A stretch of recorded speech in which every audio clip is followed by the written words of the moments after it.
আলহামদুলিল্লাহ রব্বিল আলামিন 3 মাস ধরে মসজিদের বেতন পাই না।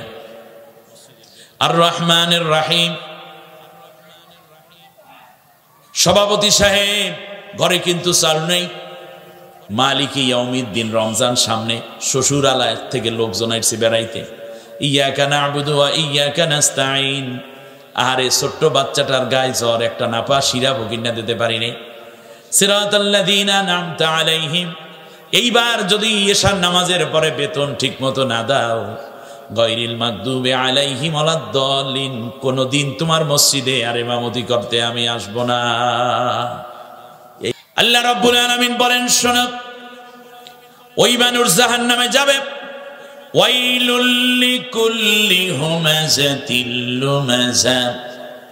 যেই মানুষ সামনে সামনে মানুষকে ধমক দিয়া কথা বলে আর পিছনে পিছনে গীবত করে, ওই মানুষগুলো যাবে জাহান্নামে। ওয়াইলুন কালিমাতু আযাবিন আওয়াদিন ফি জাহান্নাম। জাহান্নামের একটা গর্ত, শুধু শাস্তি আর শাস্তি। যেই ওয়াইল থেকে অন্য জাহান্নাম মাপ চায় আল্লাহর কাছে, আল্লাহ ওর কাছে আমারে নিও না। এত বড় জঘন্য শাস্তি যেই জাহান্নামে, তার নাম হলো ওয়াইল। অতএব আপনি কথা বলার সময় খুব সাবধানে কথা বলবেন এবং ভালো কথা বলবেন। যে কথা কষ্ট হয় অন্যের হৃদয়ে, সেটা না বলাটাই ভালো। আর বললেও সেটা শালীনতার সাথে বুঝিয়ে বলা, ঠিক না বলেন? রাসূল সাল্লাল্লাহু আলাইহি ওয়াসাল্লামের কাছে আরবের সবচেয়ে খারাপ প্রকৃতির একটা লোক আসলো। আয়েশা রাদিয়াল্লাহু তাআলা আনহার ঘরে এই লোকটি বসলো। নবীর ঘরে তখন আয়েশা রাদিয়াল্লাহু আনহার ঘরে নবীজি তখন ভেতর থেকে আপ্যায়ন যা করার করলেন, কথাবার্তা সব বললেন। বলার পরে লোকটা চলে গেল। রাসূল সাল্লাল্লাহু আলাইহি ওয়াসাল্লামকে আয়েশা বললেন, রাসূল, উনার সাথে আপনি এত উচ্চ ভালো ব্যবহার করলেন।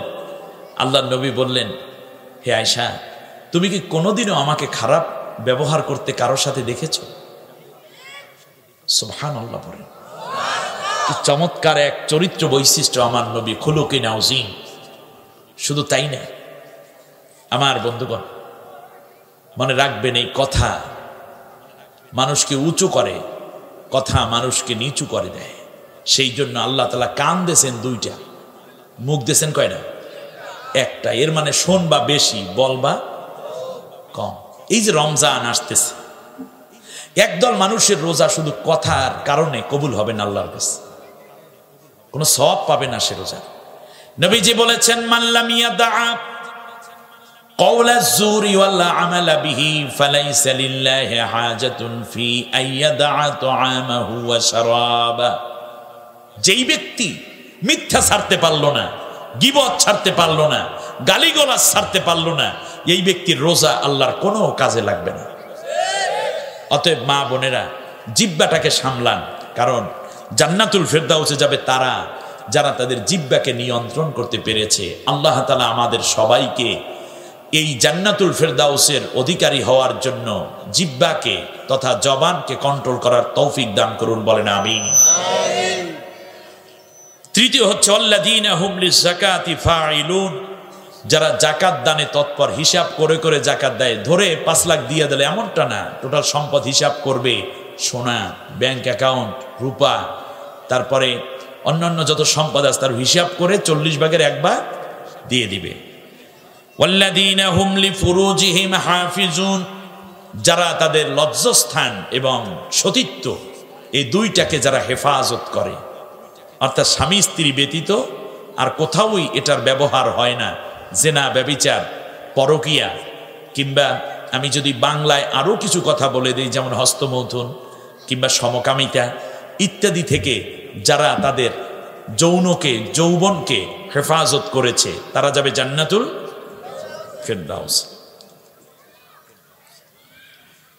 আল্লাহ রাব্বুল আলামিন বলেন, আল্লাযীনা হুম লিআমানাতিহিম ওয়া আহদিহিম রাউন। আর যারা তাদের আমানত সমূহ রক্ষা করে, সুবহানাল্লাহ বলেন। আমানত সমূহ কি রক্ষা করে এবং ওয়াদা সমূহ পালন করে।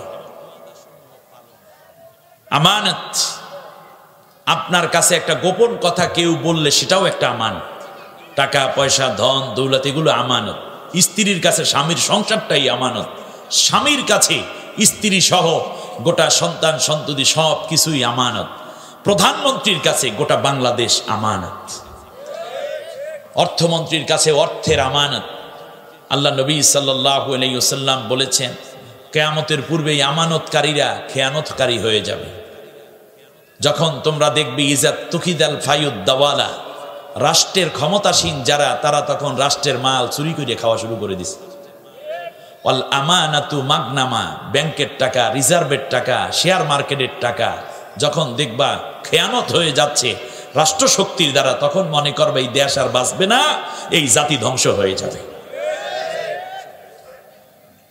এরা যখন ধ্বংস হবে তার পূর্ব নেতা হবে ইন্নী আখাফু আলা উম্মতি আইম্মাতাল মুদাল্লিন। এটা খেয়ানত সবার দ্বারা হবে না, তার পূর্ব সিমটম হলো এই যে তোমরা দেখতে পাবে যে জাতির মধ্যে সবচেয়ে মূর্খ মানুষগুলো নেতা আর আসনে বসে গেছে। আলহামদুলিল্লাহ জানে না, দোয়া কুনুত জানে না। আরে নেতার জন্য দোয়া করে, আল্লাহ তুমি আমার নেতারে জাহান্নামের একটা ভালো জায়গায় জায়গা করে দিও। মুদাল্লিন কারে কয়? মূর্খতা কোথায় গিয়েছে? অতুআল্লিম আলি গায়রিদ্দিন, ইসলামী শিক্ষা উঠাইয়া দেবে, নাস্তিকবাদী শিক্ষা চালু করে দিবে। বলে ইলমু ফিল ফুসাক, পাপিষ্ঠদের হাতে চলে যাবে শিক্ষা ব্যবস্থা। বলে ইলমু ফি রুজালাতিকুম, দুর্নীতিবাজরা শিক্ষার চেয়ারে বসে মানুষদেরকে মিথ্যা সবক দেয়া শুরু করে দিবে। যখন তোমরা এটা দেখতে পাবে তখন তোমরা এমন একটা অবস্থা হবে যে দেখবে তোমরা যে ওয়াসাদাল কাবিলাতা ফাসিকুহুম, ফাসিক লোকেরা জাতির নেতার চেয়ারে বসে গেছে। আহা, গুনাহগার মানুষগুলো নেতার চেয়ারে বসে গেছে, এগুলো দেখার কি বাকি আছে? বহুত নেতাই তো মদ খায়, বহুত নেতাই তো মহিলা দেখলে মাথা ঠিক থাকে না। এর শেষ প্রমাণটা হলো টাকলায়। আর যাবেন কোথায়? এর আগেও কত যে কিছু হয়েছে, এগুলো সব একটা জাতি ধ্বংসের আলামত। এজন্য আল্লাহ নবী সাল্লাল্লাহু আলাইহি ওয়াসাল্লাম বলেছেন যে শোনো, আমানতের খেয়ানত করবা না এবং ওয়াদাগুলো পালন করবে। যেই ওয়াদা সত্য, আপনি ওয়াদা করেছেন তোমার ছাড়া আমি কারো কাছে বিয়ে বলবো না, বিয়ের আগে বাবা মা বিয়ে ঠিক করেছে ছেলে, এই ওয়াদা পালন করা না, বরং এই ওয়াদা ভঙ্গ করা যায়। আপনি ওয়াদা করেছেন ওর সাথে সিনেমা হলে যাইবেন, এই ওয়াদা ভঙ্গ করা ওয়াজিব, ঠিক না বলেন? কিন্তু আপনি যখন নেক ওয়াদা করেন তখন সেই ওয়াদাগুলো পালন করা ওয়াজিব হয়ে যায়, ঠিক না বলেন? আল্লাহ আমাদের কবুল করুন, বলেন আমিন। বিশেষ করে ওয়াদা বেশি হয় নির্বাচনের সময়, ঠিক না? আপনাদের এলাকায় কেমন হয়? আমাদের এলাকার কথা বলছি। নেতায় পারলে আকাশের চান আইনা জনগণের মাথায় একটা কইরা ঝুলাইয়া দেয়, ঠিক না বলেন? তোমাদের হাল গরু সব সিমেন্ট দিয়ে বাধাই করে দেব, জমিনগুলো ইট বিছাইয়া দেব, হ্যাঁ, বাড়িঘর সব টিন দিয়ে তুলে দেব, খাওয়ন দাওয়ন কোনো চিন্তা নাই, তোমরা কেউ না খাইয়ে মরবা না। কি খাইয়ে মরবে তা আবার বলে না, গুলি খাইবে না বোমা খাইবে।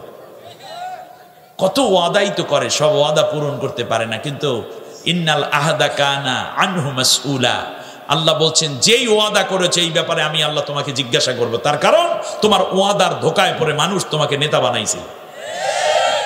যদি ওয়াদা পূরণ করতে ব্যর্থ হও তাহলে ওই জাতির কাছে মাপ চাইতে হবে যে আমি বলেছিলাম কিন্তু এইটা পারি নাই, আমাকে মাফ করে দেন। বরং যদি ওয়াদার কথা মনে করাইয়া দেয় তখন এই চুপ কর, আরে ধর জেলের মধ্যে ঢুকে ওয়াদা দিয়ে মর পিঠের উপরে, এইটা জায়েজ হবে না। কারণ ওয়াদা একটা ঋণ। ওয়াদা কি? একটা ঋণ। আপনার স্ত্রীর কাছে আপনি ওয়াদা করেছেন আমি তোমার সতীত্বের হেফাজতে ভূমিকা পালন করব, তোমারে আমি সব কিছু ভরণ পোষণে আমার তৌফিক অনুযায়ী দেব, কিন্তু আপনি তো কিচ্ছুই দিচ্ছেন না, আপনি ওয়াদা ভঙ্গকারী একটা জালেম স্বামী, ঠিক কিনা বলেন? অতএব এখন থেকে চেষ্টা করবেন। আবার স্ত্রী অনেক সময় স্বামীর সাথে ওয়াদা করেন একটা, করেন আর একটা, এটাও করা যাবে না। ওয়াদাগুলো যেন আমরা পূরণ করতে পারি, আল্লাহ সেই তৌফিক দিন। জান্নাতুল ফেরদাউসে যেতে হলে আমানত রক্ষা করতে হবে, ওয়াদা পালন করতে হবে। আল্লাহ রাব্বুল আলামিন বানাল্লাযীনা হুম আলা সালাওয়াতিহিম ইউহাফিজুন, আর যারা তাদের নামাজ সমূহকে হেফাজত করে। একটু বিস্তারিত ব্যাখ্যা অল্পতে শেষ করতে হবে আজকে। সেটা হচ্ছে এই যে যারা তাদের নামাজগুলোকে হেফাজত করে। নামাজের হেফাজত মানে কি? নামাজের হেফাজত মানে নামাজ বাইন্দে সাইন্দে সব জুজদানে পেছাইয়া দোতলায় আলমারির ভিতর ঢুকেই রাখে নাকি? না, আমানতের হেফাজত, নামাজের হেফাজত মানে এই যে নামাজ পড়লেন কার সামনে? নামাজের সময় চোখ নিম্নগামী রাখছিলেন না? বাইরে গিয়েও পর নারীর থেকে নিজের চোখকে নিম্নগামী করে রাখবেন। নারীরা পর পুরুষ থেকে নিজের চোখকে নিম্নগামী করে রাখবেন। ফায়েসা পুরুষ চিন্তা আপনিও করবেন না, নারীও করবে না। অশ্লীল ছবি দেখা থেকে নিজের চোখকে হেফাজত করবেন। নামাজের মধ্যে আমরা কার হুকুম পালন করেছি? আল্লাহ। নামাজের বাইরেও যেন আপনি আল্লাহর হুকুম তথা কোরআনের আইন ও শাসন বিধানই কায়েম করেন। এই জন্য নামাজেও যেই নবী, সমাজেও সেই নবী। নামাজে যেই কোরআন, সমাজেও থাকবে সেই কোরআন। নামাজ এবং সমাজের মধ্যে নবী কোনো পার্থক্য করেন নাই। যে নবী নামাজের ইমাম, সেই নবী সমাজের। যেই আবু বকর নামাজের ইমাম, সেই আবু বকর সমাজের ইমাম। সুবহানাল্লাহ বলবেন না? অতএব আমরা দুইটা করেছি, নামাজের ইমামতি দিয়েছি একজনকে, সমাজের ইমামতি দিয়েছি আর একজনকে। এই জন্য সমাজের ইমামের চরিত্র একরকম, নামাজের ইমামের চরিত্র আর একরকম। অতএব উচিত ছিল ইমাম হবে সমাজের যিনি ইমাম তিনি নামাজের ইমামতি করবেন, কিংবা নামাজের যিনি ইমাম তিনি সমাজের ইমামতি করবেন। এটাই ইসলাম চায়। সুবহানাল্লাহ। কারণ কোরআন নামাজে একরকম, সমাজে আর এক রকম হওয়ার কথা ছিল না। হবে নামাজও যেই আল্লাহর, সমাজটাও সেই আল্লাহ। নামাজ পড়ছে যেই আল্লাহর গোলাম, সমাজও চালাইবে সেই আল্লাহর গোলামদেরকে দিয়ে। ঠিক না বলেন? আল্লাহ রাব্বুল আলামিন বলেন, শোনো, নামাজের মধ্যে যেমন বাড়তি কোনো কথা বলো নাই। যদি কোনো নামাজের মধ্যে কেউ বলে আলহামদুলিল্লাহ রাব্বিল আলামিন, ইমাম সাহেব মাগরিবের নামাজ পড়ায়, শুনতেছেন আপনারা? ইমাম সাহেব পড়তেছে আলহামদুলিল্লাহ রাব্বিল আলামিন, 3 মাস ধরে মসজিদের বেতন পাই না। আর রহমানের রাহিম, সভাপতি সাহেব ঘরে কিন্তু চাল নেই। মালিক ইয়াউমিদ্দিন, রমজান সামনে, শ্বশুর আলায় থেকে লোকজন আসছে বেড়াইতে। ইয়াকা না'বুদু ওয়া ইয়াকা নাস্তাঈন। আরে ছোট্ট বাচ্চাটার গায়ে জ্বর, একটা নাপা শিরা ভকিনা দিতে পারিনি। সিরাতাল্লাযীনা আন'আমতা আলাইহিম। এইবার যদি এশার নামাজের পরে বেতন ঠিক মতো না দাও, গায়রিল মাগদুবি আলাইহিম ওয়ালাদ-দাল্লিন, কোনদিন তোমার মসজিদে আর ইমামতি করতে আমি আসবো না। এই ইমাম রাখবেন? কথা কয় না। মাত্র 2000 টাকা বেতন, 6 মাস বেতন বাকি, কপাল পোড়া। আবার বলে যে হুজুর টাকা পয়সা দিয়ে করবেন কি? প্রত্যেক মাসে মাসেই তো নেন, দিয়ে দেব অনেক, এত টেনশন, আমরা কি পালাই যাব মনে করছে? এরপর দেখছেন না 3 তলা ফাউন্ডেশন দিছি মসজিদের, কতগুলো টাইলস, 5 লাখ টাকার টাইলসই লাগবে। ইট কিনতে কতগুলো টাকা লাগবে।